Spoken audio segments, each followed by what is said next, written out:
Vous avez sûrement une musique qui vous fait penser à votre ex parce que vous l'écoutiez ensemble. Eh bien, sachez que ça témoigne d'un comportement fondamental en étho et en psychologie qui a été découvert grâce à des chiens qui bavent.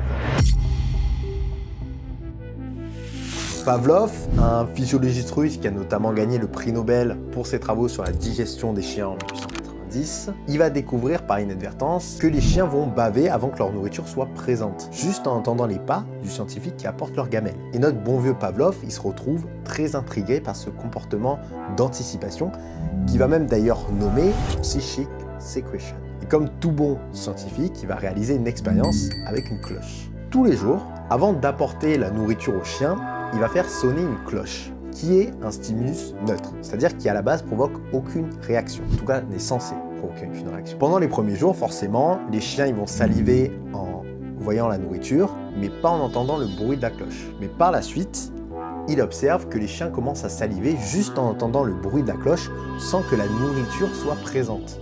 Et là, Pavlov, avec une expérience qui est basée à la base sur un incident, il va découvrir ce qu'on appelle le conditionnement classique. Et là, va falloir s'accrocher. Un animal, ou un être humain d'ailleurs, il peut transformer un stimulus neutre, ici la cloche, en un stimulus conditionnel.